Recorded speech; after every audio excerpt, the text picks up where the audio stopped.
내가 약할 때 곧 강함이라 이 제목으로 은혜를 나누고자 합니다. 위대한 사도 바울, 신약 성경의 약 60%를 하나님의 성령의 인도로 말미암아 기록한 하나님의 빼어내신 종 바울 선생도 그 몸에 가시가 있었습니다. 그래서 바울 선생은 성경 고린도후서 12장 7절로 10절에 이와 같이 그는 그 자신의 가시에 대해서 기록했었습니다. 여러 계시를 받은 것이 지극히 크므로 너무 자고하지 않게 하시려고 내 육체에 가시 곧 사탄의 사자를 주셨으니 이런 나를 쳐서 너무 자고하지 않게 하려 했습니다. 이것이 내게서 떠나기 위하여 내가 3번 주께 간구하였더니 내게 이르시기를 내 은혜가 내게 족하로다. 이런 내 능력이 약한 데서 온전하여짐이라 하신지라. 이러므로 도리어 크게 기뻐함으로 나 여러 약한 것들에 제하여 자랑하리니 이는 그리스도의 능력으로 내게 머물게 하려 함이라. 그러므로 내가 그리스도를 위하여 약한 것들과 능력과 궁핍과 핍박과 곤란을 기뻐하노니 이는 내가 약할 때 곧 강함이니라. 바울 선생은 자기가 약할 때 곧 강해진다고 말하셨습니다. 중국의 유명한 전도자였던 리토슝, 영어로는 워치만 니라는 이름을 가졌습니다만 그가 젊었을 때 심히 몸이 허약하여 청년 시절을 넘기지 못하고 죽을 것이라고 의사들이 판단을 내렸습니다. 그는 항상 몸이 연약해서 허덕였습니다. 그러므로 몸이 낫게 해달라고 하나님께 늘 기도하곤 했습니다. 그런데 그는 이러한 신앙 간증을 한 적이 있습니다. 그가 하루 잠을 자는데 꿈에 배를 타고 양자강을 거슬러 올라가는데 강 한가운데 큰 바위 덩어리가 있어서 배가 그만 그 바위에 부딪혀서 나갈 수가 없습니다. 그런데 꿈에 그 리토슝이 하나님께 기도를 드렸습니다. 하나님, 이 배가 지나가게 하여 주시옵소서. 그러자 하늘에서 난데없는 소리가 들려왔었습니다. 사랑하는 아들아, 내가 이 바위를 옮겨버릴까? 그렇지 않으면 물이 점점 불어서 바위 위로 물이 흐르게 하므로 바위 위로 배를 타고 건너가게 해줄까? 그래서 리토슝은 생각하다가 큰 기도를 했습니다. 하나님, 물이 점점 불어서 바위를 완전히 삼켜버리게 하여 주십시오. 그러면 그 바위 위에 흐르는 물을 따라 내 배가 지나가겠습니다. 그러자 강물이 점점 불어올라더니만은 바위가 사라졌습니다. 그러자 그는 유유히 그 바위 위로 배를 지어서 지나가다가 꿈을 깨었습니다. 그 꿈을 깨고 난 다음에 그 마음속에 깊은 감격을 느꼈다고 하는 것입니다. 왜냐하면 하나님께서 바위를 옮겨버릴 수도 있지만은 오히려 바위 위에 물이 지나가게 하므로 배를 타고 바위 위를 지나가게 해주셨다. 그러므로 자기의 몸이 연약해서 병들었지만은 그 병을 하나님께서 고쳐서 없애버릴 수도 있지만은 그러나 하나님의 은혜가 넘치게 오시고 하나님의 부활의 생명이 넘치게 오셔서 오히려 그 병을 극복하고 그는 살아갈 수 있다는 신념을 얻게 된 것입니다. 그 결과로 그는 청년 시절에 죽은 것이 아니라 80이 넘도록 살았고 그는 중국의 기독교 역사상에 지을 수 없는 큰 공로를 세웠고 세계 기독교 모든 신자들에게 좋은 저수를 통해서 은혜의 말씀을 나누어 줄 수 있는 사람이 되었던 것입니다. 이러므로 오늘날 우리에게 다가오는 가시를 없애버릴 수도 있지만은 그 가시보다 더 큰 하나님의 은혜를 받아서 그 가시를 극복해서 나갈 수가 있는 것입니다. 그러면 여러분과 함께 알아보고 싶은 것은 첫째로 이 가시가 축복이냐 저주냐는 것입니다. 우리가 가시에 찔리고 환경이 서산스러워서 고통이 다가오게 될 때 거기에서 예수 그리스도를 의지해서 그 가시를 극복할 수 있는 은혜를 받으면 가시는 오히려 축복이 되지만은 그리스도의 은혜를 받지 못하고 그 가시와 자기가 직접해서 대결에 싸우면은 그 가시로 말미암아 파멸당하고 마는 것입니다. 그러나 인생의 아름다운 것은 언제나 가시를 통해서 이루어지는 것입니다. 진주 조개를 보십시오. 조개가 왜 진주를 만들어냅니까? 그것은 조개의 혀 밑에 모래알이 들어갑니다. 조개가 움직일 때마다 그 모래알이 혀를 파고 들어가기 때문에 조개가 아파서 견딜 수가 없습니다. 이러므로 조개는 자꾸만 자기의 입에서 액체를 내어서 그 모래알을 둘러쌌습니다. 한 겹 둘러싸고 두 겹 둘러싸고 세 겹 둘러싸서 점점 둘러싸니 아름다운 진주가 되어버리고 말았고, 이것은 여인들의 목걸이로도 사용하게 되고 반지로도 사용하는 자랑스러운 보석이 된 것입니다. 그 아름다운 보석은 모래알이 조개 속에 들어가서 조개의 살을 파고 들어가기 때문에 괴로워서 그것을 없애기 위해서 만든 것이 진주가 된 것입니다. 성경에 보면 우리가 하늘나라에 올라갈 때 12 진주문을 통해서 들어가는 것입니다. 천국은 황금문이 아니라 진주문입니다. 이것은 이 세상의 고난을 통해서 그리스도를 믿음으로 말미암아 이긴 사람들이 들어가는 문이기 때문에 바로 진주문이 되는 것입니다. 오늘 세상에 고난당하지 아니하고 고난을 통해서 그리스도를 발견하고 성령으로 말미암아 진주와 같이 되는 체험을 갖지 않고는 천국의 진주문으로 들어갈 수가 없는 것입니다. 저는 시골에서 자랐기 때문에 산장을 떠나서 가풀한 산길을 내려와 그 다음에 논두랑길을 오래 걸어서 국민학교를 다녔었습니다. 그런데 봄철이 되어서 모를 심어 놓습니다. 우리는 학교 가면서 늘 논두랑길을 걸어가니까 유심하게 못자리를 봅니다. 그런데 잠자리가 생겨날 때쯤 되면 잠자리의 이 고치가 모폭이 뿌리에 붙어 있다가 이것이 잠자리가 조그마한 구멍을 뚫고 애쓰고 나오려고 합니다. 그래서 제 생각에 이 잠자리야 너는 돌봐주는 사람이 없어서 불쌍하구나. 그래서 제가 그 덩어리를 쭉 찢어가지고서 잠자리를 쉽게 끄집어내서 탁 놓아두고는 학교에 가곤 했습니다. 근데 영락없이 학교 갔다가 돌아오다가 보면은 그 잠자리에 개미가 잔뜩 굳어서 개미가 파먹고 있습니다. 이상하다, 이 잠자리가 왜 날지 못할까? 그러나 나중에 알고 보니까 잠자리는 그 고치에서 나올 때 조그만 구멍으로 머리를 겨우 내밀고 몸을 막 비틀면서 몇 시간이나 놀이하고 나오는 동안에 그 몸에서 기름이 날개에 번져가서, 그래서 기름 묻은 날개를 가지고 햇빛 앞에 앉아있으면 그 양날개가 비단처럼 쫙 펴져서 푸른 창공을 나를 수 있다는 것입니다. 그런데 나는 그 편하게 해주려고 그만 쪽 찢어줬기 때문에 날개에 기름이 하나도 묻지 않아가지고서 햇빛이 비쳐도 날개가 비단처럼 펼치지 않으므로 땅에 불불 기어다니다가 개미밥이 되어버리고 만드는 것입니다.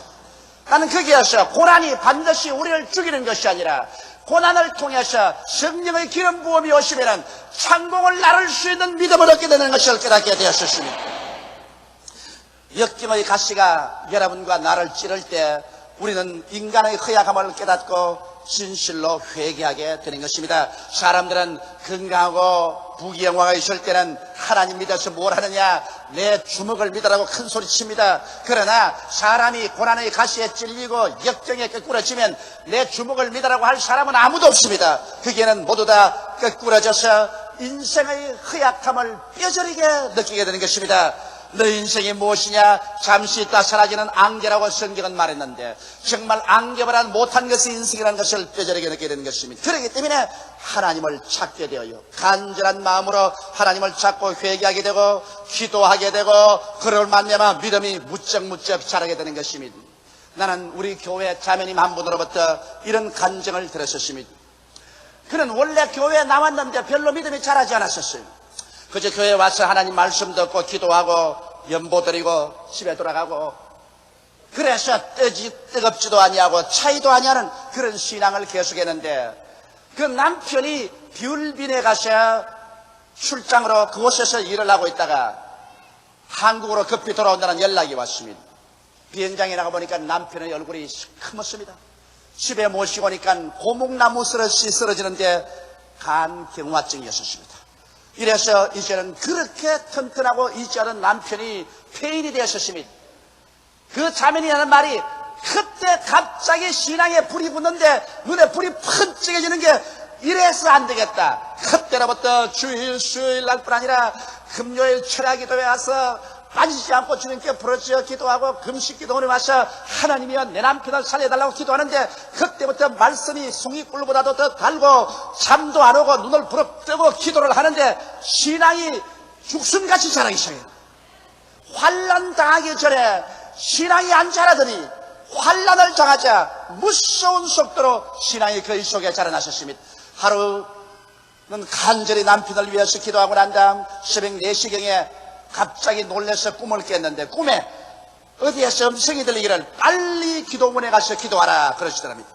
그래서 아침에 아침밥을 지어놓고 난 다음에 흐름을 재촉해서 기도원에 들어가서 목숨을 내걸고 죽으면 죽으리다 하고서 하나님이여 내 남편을 살려달라고 막 부르짖어 기도하는데 눈앞에 아주 영롱하게 환상이 떠올랐었습니다. 그런 그 환상을 눈을 뜨고 보는 것 같이 분명히 보았다 했습니다. 그곳에 보니까 예수님께서 흰옷을 입고 오셔서 자기 남편에게 안수를 하면서 기도하고 그러면서 자기를 보고 하시는 말씀이 너희 남편은 죽지 않고 5월 달에 일어나고 6월부터는 일어나서 기도하며 사업을 하게 된다. 그렇게 말씀하셨습니다. 너무 기뻐서 돌아와서 보니 현실적 눈으로 보니까 남편은 고목선을 쓰러져 있습니다. 그러나 하나님의 말씀을 믿고 눈에 나무 전기 안 보이고 귀에 나무 소리 안 들리고 손에 잡히는 거 없어도 즐거움으로 5월이 오기를 기다리는데 서서히 남편의 병세가 호전을 되기 시작하고 나아지면 5월이 되자 거짓말같이 싹 나버렸었어요. 그리고 6월이 되자 그 남편이 일어나서 사업을 시작했는데 그때부터 사업의 문이 열려가지고서 오늘날까지 사업을 잘하고 있다는 간증을 했었습니다. 우리 주님께서는 환난과 고난을 통해서 하나님을 간절히 찾을 때 우리의 신앙이 무척 자라게 만들어주는 것입니다. 이렇기 때문에 성경 말하기를 환난 날에 나를 부르라 내가 너와 같이하여 너를 건지고 영화롭게 하리라고 말씀하신 것입니다. 이렇기 때문에 반드시 시험과 환난이 우리를 죽이기만 위해서 하는 것이 아닙니다. 우리가 시험과 환난 당할 때 하나님을 찾지 아니하면 그는 그로 말미암아 파멸되겠지만은 하나님을 찾는 기회로 삼으면 하나님의 은혜가 임하여서 오히려 시험과 환난을 통하여 나에게 더 강하게 만들어주게 되는 것입니다. 이렇기 때문에 주님께서 사도 바울 선생이 말씀하기를 내 은혜가 내게 속하다고 말한 것입니다. 바울은 그 사탄의 가스가 옮겨가기 위해서 세 번을 하나님께 간절히 기도했는데 하나님께서는 오히려 사탄의 가시를 옮기는 것보다는 그것을 극복할 수 있는 더 큰 은혜를 주심으로 말미암아 바울 선생이 그 은혜를 의지해서 천하에 누가 견줄 데 없는 위대한 사도로서 일을 할 수 있게 된 것입니다. 이렇기 때문에 여러분의 가시가 반드시 여러분에게 해가 되는 것은 아닙니다. 여러분께서 하나님의 얼굴을 간절히 찾으면 그 가시가 오히려 은혜를 받을 수 있는 좋은 동기가 되고 신앙이 자랄 수 있는 기회가 될 수 있는 것입니다. 이러므로 시선한 환경 가운데 가시가 찌를 때 원망하고 불평하고 탄식하지 말고 그때야말로 자기 연약함을 깨닫고 하나님 앞에 회개하고 깨어지고 말씀을 찾고 간절히 기도해서 하나님의 은혜를 바라셔 그 가시를 극복하고 신앙이 위대하게 자라나게 되시기를 주님의 이름으로 축원합니다. 둘째, 저는 저 자신의 변명을 하나 하고 싶습니다. 사람들은 날 보고 삼박자 축복에 대한 설교를 한다고 공격을 많이 합니다. 영혼이 잘됨같이 범사에 잘되며 강건하기를 강관이라는 요한 3서 2절을 나는 모토로 삼고서 전 세계를 향하여 부르짖어 설교했었습니다. 그래서 사람들은 나를 보고서 여러 가지 이것을 공격했지만은 여러분 사람이란 것은 그가 자란 환경과 심신에 부딪힌 체험이 그의 사상과 인격 형성에 지대한 영향력을 미치게 되는 것입니다. 나는 삼박자 축복을 주장하게 된 내 동기가 있습니다. 그것은 다 같은 성경 말씀이지만은 내가 자란 환경과 내가 처한 위치에서 어찌할 수 없이 이 하나님에 대한 계시를 마음속에 뚜렷이 받게 되었기 때문인 것입니다. 왜 저는 영혼이 잘 되는 것을 주장할까요? 저는 스스로 선택할 수 없는 그러한 환경에서 태어나셨습니다. 사람이 태어날 때 자기 부모를 선택할 수 있나요? 자란 환경을 선택할 수 있나요? 이것은 주어진 환경인 것입니다. 제가 태어난 것은 경상남도 울주군 삼남면 교동리 31번지입니다. 그런데 그곳에는 동쪽에는 동부 공동묘지가 있고 남쪽에는 크나큰 남부 공동묘지가 있고 서쪽에는 서부 공동묘지가 있습니다. 어떻게 해서 아버님께서 산장을 세우시는데 공동묘지로 둘러싸인 그 가운데를 개척해서 산장을 세우셨습니다. 이렇기 때문에 어릴 때 그 울창한 살림이 쌓였는데 밤에는 붕이가 울고 반드시 여우가 웁니다. 왜냐하면 여우는 새로 파묻은 무덤을 파헤치고 시체를 먹습니다. 그렇기 때문에 저는 어릴 때 친구가 없었습니다. 자랄 때부터 늘 공동묘지에 바라보고 앉아가지고서 상례가 오는 것을 봅니다. 어화옹 어하옹 어하남자 어하옹 이제 가면 언제 오나 어하옹 어하옹 이것은 동쪽에서도 그 소리가 들리고 서쪽에서도 그 소리가 들리고 남쪽에서도 그 소리만 들립니다. 어릴 때 자랄 때 앉아가 보면서 인생이란 결국 저렇게 죽는 것이구나. 그러나 또 날이 따뜻한 봄철엔 소복을 입은 여인이 와서 그렇게 무덤을 손으로 앓으면서 나를 두고 야속하게 어찌 이렇게 가느냐고 고함고함 쳐웁니다. 그 울음소리가 얼마나 간장을 녹는 것 같기 때문에 그냥 내 어릴 때 그냥 간정이 그냥 서늘해졌습니다. 그런 여인들이 하루 종일 와서 울어요. 쓰러져 있다간 또 울곤, 그 다음에 또 더구나 더 온몸이 찌릿찌릿해 오는 것은 유행병이 돌 때 죽은 자식을 화장을 합니다. 그런데 묘지 화장터에다가 장작을 쌓아놓고 그곳에 시체를 얹고 나무로 덮고 지프로 덮고 난 다음에 그 다음 불을 찔 때 그 어머니가 부르짖는 소리, 얘야 너희 집에 불 났다 빨리 나오라. 그 울음 섞인 어머니의 절규, 이러한 것이 내가 자라난 전체적인 환경에 있었습니다. 그렇기 때문에 내 마음속에 인간은 죽고 마는구나, 이렇게 비참한 인간 살아서 뭘 하겠는가. 그러면서 저도 언제나 이 벌레 같은 거 잡아가지고 죽여서 어화홍 어화홍 어화남자 어화홍 이제 가면 언제 오나 어화홍. 그러면서 세월을 지나고 나니까 저는 어찌할 수 없이 목사가 되게 만들어졌었어요.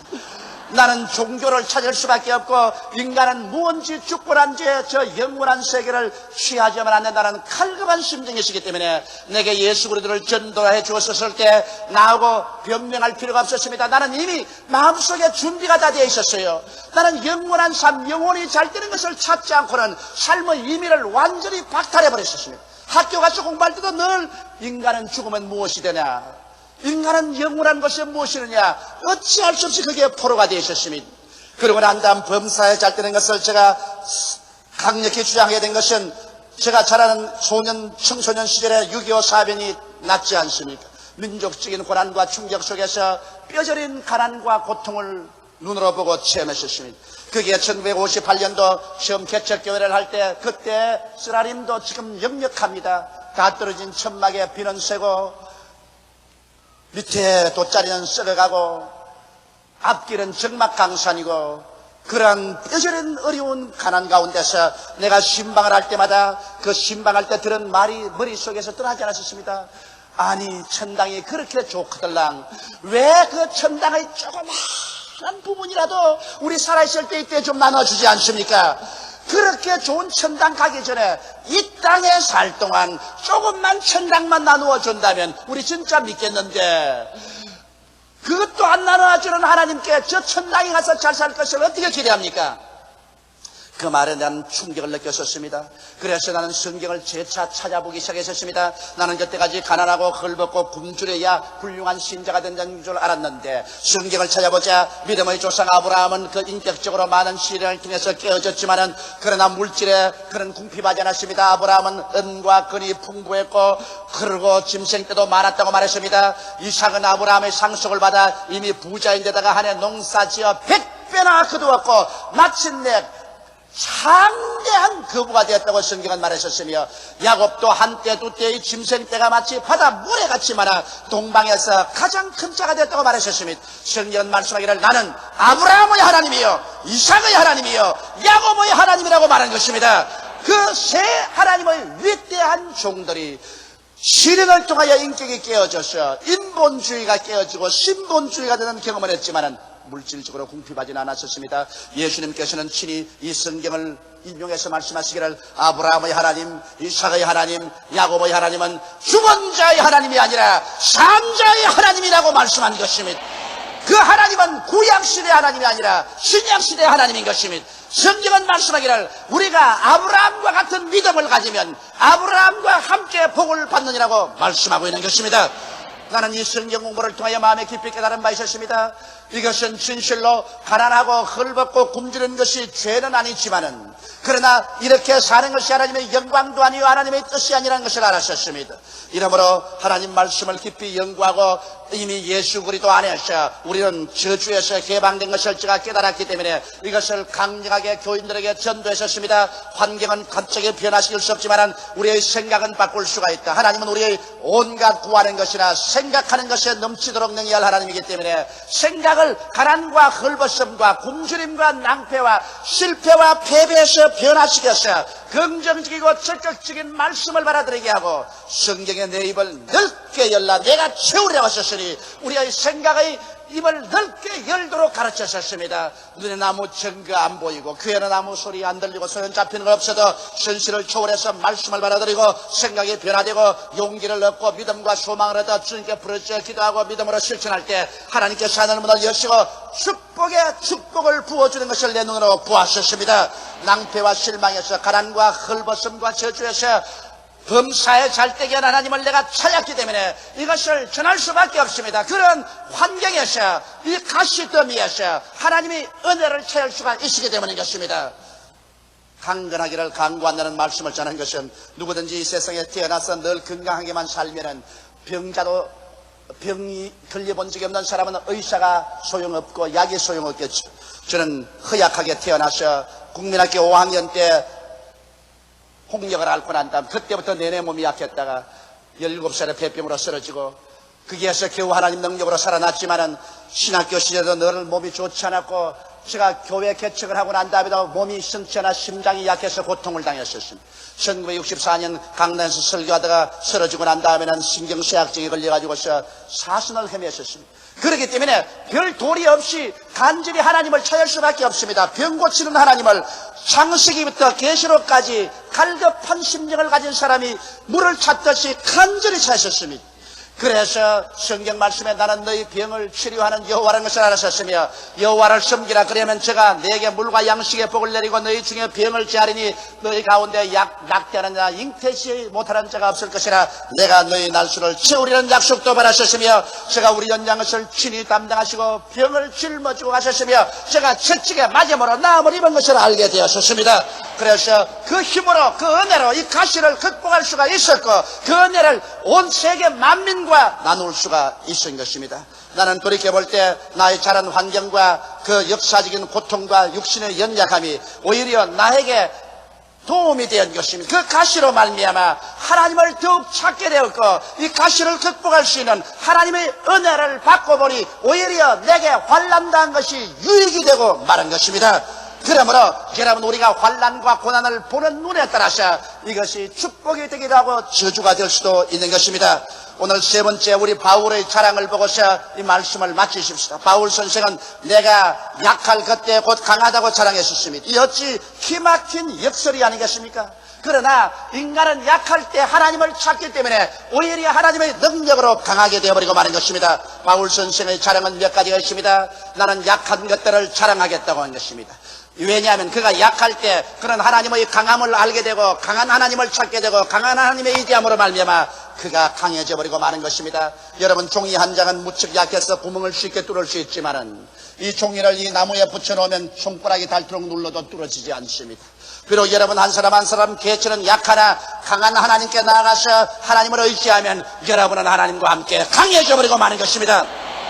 바울은 나는 능력을 자랑한다고 말했었습니다. 세상에 하나님 믿는다고 능력을 당하고 짓밟힐 때 그런 하나님의 영광을 얻을 수가 있게 되는 것입니다. 세상 사람 능력할 때 하나님께 기도하면 하나님의 영광으로 채워주기 때문에 세상이 알지 못하는 그 영광을 맛보게 되는 것입니다. 바울 선생은 말하기를 나는 궁핍을 자랑한다. 세상에서 궁핍하더라도 그런 하나님께 기도하면 그리스도 예수 안에서 그 영광 가운데 풍성한 대로 쓸 것을 보태는 하나님을 알게 된다. 매일같이 만나를 주시는 하나님을 체험하게 되는 것입니다. 그래서 이 세상에 나는 궁핍하기 때문에 부유한 하나님을 깨달아 알게 되고 그 하나님의 은총을 잊게 되니 오히려 자랑한다고 말하셨습니다. 바울 선생은 나는 핍박을 자랑한다고 말하셨습니다. 세상 사람에게 핍박당하여 발길로 밟히고 내어 쫓길 때 그 사람은 하나님의 사랑을 받게 되는 것입니다. 세상이 버리는 것 하나님이 안아주시는 것입니다. 내 부모는 나를 버릴지라도 하나님은 나를 버리지 않는다고 시편기에는 말했던 것입니다. 그리고 그런 말하기를 나는 곤란을 기뻐한다고 말하셨습니다. 왜냐하면 곤란이 다가와야 하나님의 능력과 기적을 체험할 수가 있는 것입니다. 세상에 아무런 곤란을 체험하지 않은 사람은 하나님께 기도할 필요와 이유를 느끼지 않기 때문에 그들은 하나님의 기적도 체험하지 못합니다. 하나님의 기적을 체험하지 못하기 때문에 신앙이 자라지 않습니다. 이러므로 바울은 오히려 나는 고난을 기뻐하노니 고난이 다가올 때 하나님의 기적을 체험할 수 있기 때문인 것입니다. 이렇기 때문에 바울 선생은 이와 같은 가시를 오히려 기뻐했었습니다. 왜냐하면 이와 같은 고난이 하나님의 영광을 얻는 길이 되기 때문인 것입니다. 시련은 우리로 회개하게 하고 깨어지게 하며 고통은 우리로 기도하게 하며 문제는 우리로 하나님의 해답을 얻게 만들어주는 것입니다. 우리들이 약하다고 생각할 때 하나님을 찾게 하고 하나님의 은혜를 받게 되면 하나님께서는 일생우리 인생 행로를 통해서 우리에게 다가오는 수많은 도전에 능력 있게 응전하여 찬란한 승리의 삶의 역사를 창조할 수 있는 은총을 베풀어 주시는 것입니다. 우리 다 같이 고개숙여 기도드리겠습니다. 만군의 야훼 우리 아버지 하나님이여, 바울 선생은 내가 약할 때 곧 강하다고 말했습니다. 우리가 약할 때 곧 강한 하나님을 계시받을 수가 있습니다. 배고픈 자가 밥을 찾고 목이 마른 자가 물을 찾으며 집이 없는 자가 거처할 처소를 찾듯이 우리에게 가시가 있고 고난이 있을 때 비로소 우리는 하나님을 찾게 되고 하나님을 체험하게 되고 하나님의 그 능력과 위대함과 그 풍성함과 사랑과 축복을 깨달아 알게 되어서 영적으로 깊은 성장을 갖게 됨을 감사하옵나이다.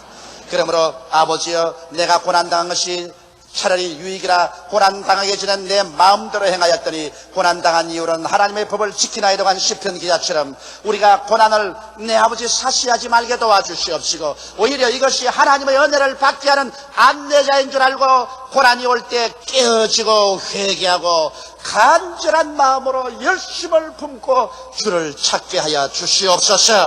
그래서 모두 다 영혼이 잘됨같이 범사에 잘되며 강건하고 생명을 얻게 넘치게 얻게 도와주옵소서. 예수님 이름 받들어 기도드리옵나이다. 아멘.